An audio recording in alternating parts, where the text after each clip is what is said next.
it's Amanda Shuckman here at TwitchCon 2015. I'm sitting with Andy Swanson, and we're going to talk about some esports. Okay. So, Twitch announced a number of updates and new features that are going to be rolling out this morning at the keynote. Yep. How do you foresee those affecting the way that esports reaches the people that want to watch it? Sure. Well, a couple of the really exciting things we saw was the way that Whispers, which is the individual chat, can be done where you're able to talk to individuals. So if you're watching an esports event and there might be hundreds of thousands of people watching and the chat's going, and you don't know what to do, but you pop out and you know your buddy or several of your buddies are watching the match with you, you can actually create a sub-chat where you can talk specifically about what's going on in a much smaller group, much more intimate with your friends. What was also cool is you can start that on your PC or desktop and then move it to mobile and continue the conversation. So no matter where you're watching it, you can have those conversations. Super cool. So as far as esports go, they seem to be growing in popularity and growing in opportunities to broadcast those to people. The fan base seems to be getting larger as Twitch is getting larger. Do you think that the two are linked, like their growth and development has been closely tied? Yeah, so if you actually listen to Emmett's keynote, Twitch was actually birthed from esports. And esports' rise in popularity has actually kind of grown because Twitch came to be.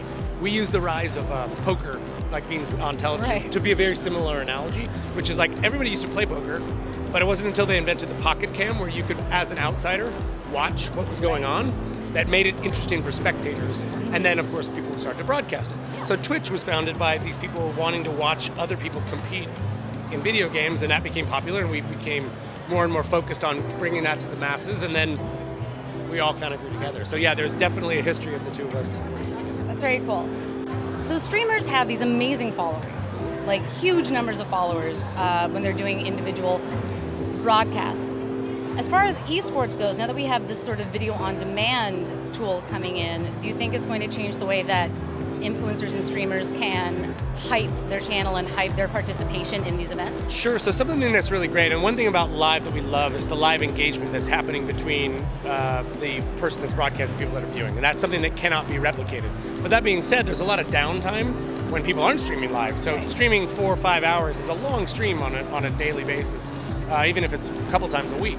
So what we've done is we've created the opportunity to add the playlists where your content can be replayed so people can enjoy it during when you're not actually live streaming, but also that idea that you could go in and edit and or create a video that you can upload so that people can watch it. Have you noticed any brands, game developers, anybody in particular who has been utilizing Twitch particularly well, especially within the arena of esports? I have to shout out to Blizzard, and they were very vocal about wanting to be a presence here and understanding that this is, Twitch and Blizzard have been together.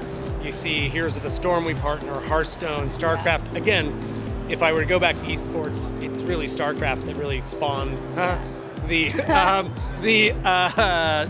birth of Twitch and the excitement around Twitch. We love the Guild Wars guys that are here, Warhammer's here. If you go down to the exhibition floor, it's interesting because the people that really were willing to kind of jump in with us on the first ever TwitchCon are the folks that have the biggest communities with us now and really utilize Twitch and the 24/7, the influencer, the fact that they're speaking to their community on a regular basis.